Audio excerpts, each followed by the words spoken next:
morning. It's Monday, June 26th. And something amazing has happened in the Ukrainian war. This special military operation, as Putin called it, has encountered another strange twist of events. The mercenary group called the Wagner Group has been sent to fight against the Russian military establishment. That is raising the tensions in the country of Russia to a level that has not been seen in decades. Imagine, you have a group that was fighting with you in this special military operation, and all of a sudden they have turned and moved against the mother country, Russia? Why? Why did this happen? Now, this group was brought in to help salvage Russia's miserably failing invasion of Ukraine. And this weekend they turned their guns on the Russian army and had his own tanks prowling the streets of his own country. What happened? What could have possibly happened to turn this group against the mother country, so to speak? We all know that the Russian generals believed that this was going to be a walk-in-the-park invasion. But that's not how it turned out. So Putin last year was forced to call on his longtime political ally, Yevgeny Prigozhin, who was head of a notoriously brutal private army group called the Wagner. And Wagner did in fact join Russia in the battle in the Ukraine, and they won. They won a couple of fights. But Prigozhin is no dummy, and he had an ego that matched Putin's. So he wasn't content with having his army fight on a single front.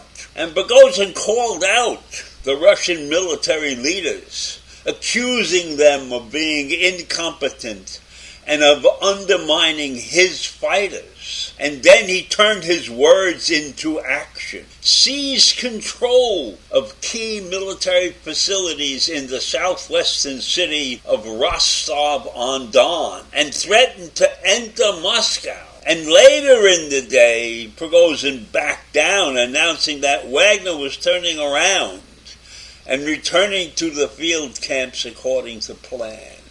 Now, why did he do that? Why did he threaten Moscow first and then turn around and go back to the field camps? It's a mystery to me. Now, Putin was stum all the time that Prigozhin was ranting about the ineptitudes in his army, because Putin didn't want to upset and split people apart, or so we think.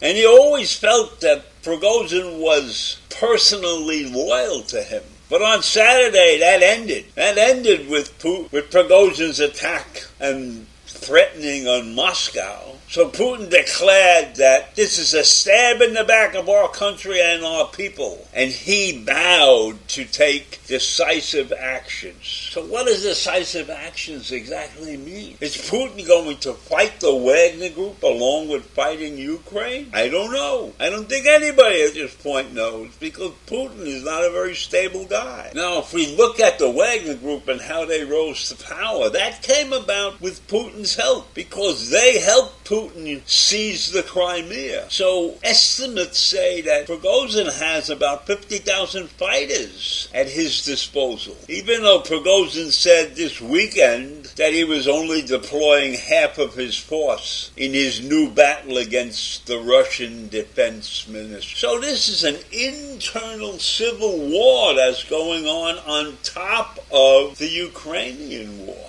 Crazy situation to be in if you're Vladimir Putin. But I don't think Putin has all his marbles anyhow. But this is an invitation to disaster, having internal fighting within your own organization. What Prigozhin did, when he was called upon to help in the Ukraine, Prigozhin had to increase his ranks. He had to get more people into his organization. Not an easy task. But as soon as he was set free from the constraint of the Russian bureaucracy, and he had increased his ties to Putin, he showed people what was possible. It was Prigozhin who offered the prison inmates a deal. Fight for Wagner and earn your freedom, he told them. But the reward for many of those ex-prisoners was not freedom but death. The soldiers were barely trained before being sent to the front. And those who tried to escape, to desert the army, they were executed. So this was a monumental mess from the very beginning, starting with Putin, and it continues into Prigozhin and his Wagner group. It's mind-boggling to realize that this kind of shit goes on in the 21st century. And Prigozhin has been a member of the Russian oligarch group for a long time. And because of his close ties with Putin, he has been involved with him in many, many situations. He helped Russia exert its influence in Syria and Libya and the Central African Republic and Sudan and Mali and Mozambique. I mean, this group, the Wagner Group, has been very influential, helping Russia do some evil things. But maybe the pot has boiled over, and Prigozhin has seen the light. But he's an evil guy. He's not to be trusted. So whatever light he has seen won't be good for the rest of the world. And Prigozhin was even involved in a U.S. political scandal. In 2018, he was one of 13 Russians indicted by a federal grand jury on charges that they had interfered in the 2016 election. Imagine Prigozhin linked to Donald Trump. How's that? So there are many leaders in Russia who are accusing Prigozhin of organizing an armed rebellion. But Prigozhin denies that. Prigozhin has continued to profess his loyalty to the Russian president, to Putin. His target in all of these things has been the country's military leadership. He claims that they are evil and they don't know what the hell they're doing. And that's what he said in a series of voice recordings over the Telegram social network.